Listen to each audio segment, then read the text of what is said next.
In case you missed the early parts of the game, this is what happened. The scoring came in bizarre fashions in many cases. David Wells, Greg Maddux, starting pitchers. Mark McGwire got a big ovation. As it hometown heroes like Larry Walker and former Rocky Walt Weiss and his son Brody. What a marvelous story there to watch. What a warm reception for Cal Ripken. Top of the first, Greg Maddux. Leadoff man, Kenny Lofton. Lofton with a base hit to left center field, so Maddux certainly was not invincible. After Lofton steals second, drag bunt by Robbie, remember the Alomar. Maddux late covering, so 2 on after 2 batters with Griffey and Gonzalez coming up, Harold. He bears down on Griffey. Now watch him throw the cutter, gets in on his hands, jams him. After a tough at-bat, gathered himself, got it back together. And then Juan Gonzalez, he fouled a couple balls. He had him going to right field, came back inside, busts his bat there, checks the runners back, gets him out. He knows when to pitch this situation. And then Alex Rodriguez absolutely had no chance. He painted him on 3 pitches. Right there, see you later, A-Rod. So first and third with none out, and they get nada. David Wells, he had the perfecto, got to bat. Grounded to second and said to McGwire, you know, this is still fun, isn't it? A couple of big guys exchanging pleasantries at first base. Bottom of the third, no score. Tony Gwynn off of the Rocket Man, Roger Clemens. Base hit off Valamar's glove. Larry Walker, Walt Weiss score. Gwynn comes through, 2-0 National League. 2 on for Mark McGwire. They have faced each other many times in the American League, and Clemens K's him. 4 for 48 lifetime. McGwire against Clemens still remains 2-0 National League. Cal Ripken will rally off of Tom Glavine, second National League pitcher. Missed the home run by a foot. Missed it by that much. A-Rod and I-Rod come around to score. We're tied at 2 in the fourth, and then Junior against Glavine. Great at bat against Glavine. He worked him for the walk, laid off a couple of really tough pitches that forced in a run. And then Juan Gonzalez against Kevin Brown, who came in when they took out Glavine. He came up with 9 guys on base and 4 at bats. This one, he finally got the 1 RBI he got, but tough sinker away, and he put it in the air to get the run in. 4-run fourth, so it's 4-2 AL. Bottom of the foot, Walt White signals to right. Scored Chipper Jones, and what a great story here with Walt, Brody, and the fans. Just to watch his dad play. It's a remembrance of what a tremendous player and how much these fans here appreciated him. Bottom of the fifth, it's a 5-3 AL lead. Bartolo, aftershave, Cologne.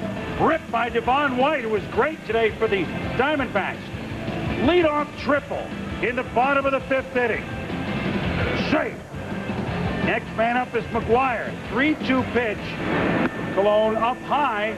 Runners at first and third for Barry Bonds. 2 strikes. Great at bat, and right here, Cologne goes with his 3rd best pitch, a changeup, and I mean Barry turned it around, Berman. Now watch where it hits. Back off the Giants side. The National League has a lead, 6-5, bottom of the 5th. Top of the 6th, though, the AL has taken a 7-6 lead. Who pay for Urbina. Gives up an RBI single to Ivan Rodriguez. Tomey scores 8-6 American League. They're going to run a pass ball, run a wild pitch as a base hit. Bottom 6, former Rocky, Andres the Giant Galarraga, back, needed another back. Off a Rojo, but just short for the 3rd out. Top of the 7th. Well, this is Robbie Alomar, back, gone. A-Rod homered earlier for the American League. Alomar homers here at 9-6. Then, brother Sandy, a little blooper in the 8th. Hit and run scores. Rafael Emerson, Lake and Palmero at 10-6. Coors Field, you're never out of it. Greg Vaughn, pinch hitting Padre. Singles to left, Moises Alou scores. Edgar Renteria scores 10-8. And then all of a sudden, the American League turned up the notch on defense, which saved the game. Well, they got guys playing out of position, but Paul O'Neill's a normal right fielder, so you know he's got a gun. Here comes Vena to the plate, and he throws a bullet. Great tag at the plate by Sandy. Got him. And then with 1 out, watch the play Vizquel makes Harold at short. Well, Omar, you know he can handle it. Look at the footwork, the graceful touch the bag, and throw the first to get him. Doubles up Galarraga. So it's 10-8 after 8. This is called insurance. Manny Ramirez to right. Dante Bichette dumps the throw home. But Darren Erstad is safe, beating the tag by Javi Lopez, so 2 runs are in. Omar Vizquel, his first All-Star game off of Robbie the Flying Nen. Renteria showing why he is such a great player. He's going to let Omar know, you're not the only one that can bear a hand. I can Colombia bow to Venezuela. Yeah, there you go. It's a World Cup game. When it was all over, the highest scoring All-Star game ever, the longest All-Star game ever, The American League wins it over the National by the count of 13-8. Cologne gets an interesting win. Urbina gets a not-so-interesting loss. Alomar was 3 for 4, including the home run. Robbie had to also score 2 runs. Is the MVP. He's with our Carl Ravitch. With Robbie Alomar. 31 hits by 2 teams, 3 hits for you. Was this what you expected? Well, we didn't expect this kind of game. But you know, we came aggressive. We came aggressive on the bases. We got some key hits with men on scoring position, and we play a great game. So I think we deserve to win the game. So much has been made about the renaissance that baseball is going through. People are feeling good about the game. Obviously, you've had some problems. Now the most valuable player of the All-Star game. How satisfying is this for you? Well, to me, it's always satisfying. I love this game, and I'm going to play it the way I know how to play this game. I'm going to give my best, my 100% to win some games, and that's all I'm doing. I'm just having fun in the game, and whatever's in the past already passed in the past. How difficult the season has it been for you as an Oriole? It's difficult, but we have to keep going. Not always you're going to be on the top. And we have to realize that. Hopefully we can make things happen, and hopefully we can play better in the second half. This was the 6th time that you played with your brother in an All-Star game. Do you think there's a chance you're playing on the same team as your brother before this season's over? Well, that's something I don't know. It's out of my hands. There've been a lot of trade rumors, but I don't know if it's going to happen. I'm real happy where I am right now, and that's all I can say towards that. Okay. Robbie Alomar, thanks very much for being with us. Thank you. Most valuable player of the 1998 All-Star Game. Back to you. All right, Robbie, thank you. Tell it's a big game because Carl's got the double mic. The highest scoring All-Star game ever with 21 runs, besting the big Al Rosen game in Cleveland in 1954 when the AL beat the NL in a 20-run game, and the one we had in San Diego a few years back when Junior and everybody erupted on Tommy Glavine in a 19-run game. It was also 3 hours and 38 minutes, the longest All-Star game ever played. And I tell you what, guys, Peter, I mean, this was the American League, what, at 13 runs. They had a pass ball run, a wild pitch run. Except for the 2-run hit by Ripken, 9 guys had 1 RBI. A lot of oddities in this game. Well, the score was what we thought it would be. Not having the home runs made it interesting. But what we saw was all the different ways that this ballpark is such a great offensive park. I mean, the bouncing balls through the middle very fast infield. Outfielders play so deep. Seemed like we had 50 bloop singles in this game. But I really was impressed by the fact that Mike Hargrove decided to play a very aggressive style. 5 stolen bases, 2 hit and runs. So you mentioned the 2 oddities with the wild pitch and the pass ball when Urbina and Javi Lopez seem to be playing in different languages. But there's a lot to be said for the wildness in this game. I think pitchers come into this park one time and they try so hard, you end up with innings like Urbina had. What about second baseman in this park? Robbie Alomar, of course, MVP. It was hard to pick a clear-cut winner for this, but Robbie excelled even as early on as the little drag bunt in the first. It seemed to be the week of Baltimore second baseman because there's been a lot of talk around Denver that Davey Johnson was here this week. There's a possibility that somewhere down the line he might end up managing the Rockies. That's been buzzing all around the town. But there's also talk of, I mean, you look around at a lot of the showcasing that you have. There's no question that Robbie Alomar is on the market.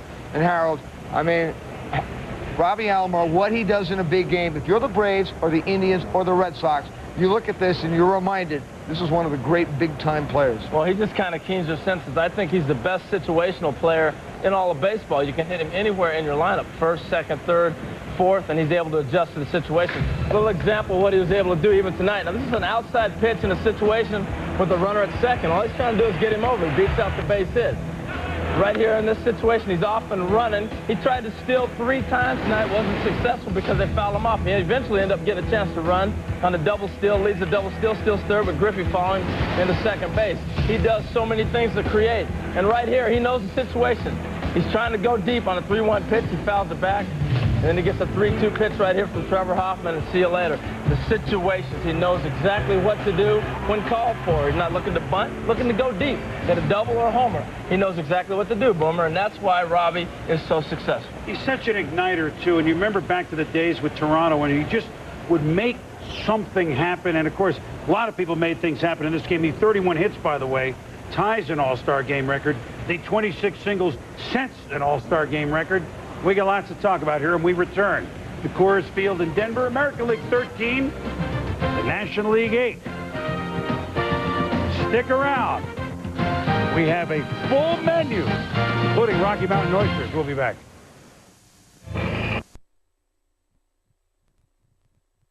Archie Manning, he played 14 years in the league but never appeared in a playoff game. And what about his son, Peyton Manning? We'll talk about his debut up close at 6 Eastern. Mark McGwire has averaged 57 home runs a year the last 3 seasons. Only 6 guys in big league history have ever even hit 57 in one season. McGwire holds or shares the record for most home runs in 1 season, 2 seasons, 3 seasons, or 4 seasons. But did you know the record for most home runs in a 5-year span, 256 of them, set by Babe Ruth. Mark McGwire, over the last 5 seasons, he's hit only 219, only. We're coming back on McGwire Center. Steve and I will do our McGwire Brian Jordan impression.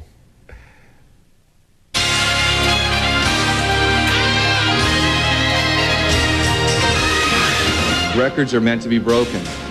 Fastball hit deep to right. This could be it. Way back there. Holy cow! If it's going to be broken, it's going to be broken. Here it comes to McGwire. Swing. Look at there. Look at there. Look at there. McGwire's number 61. Every night I go home and I'm trying to watch Baseball Tonight, Sports Center, and trying to see what McGwire do. Preparado Mike Morgan una vez más. Conectando Mike McGwire a lo profundo. No. He's just a really big guy with a nice heart, and I hope he does it. He is incredible. No one can even stand in his shoes, not even close to it. I mean, not Babe Ruth, not anyone.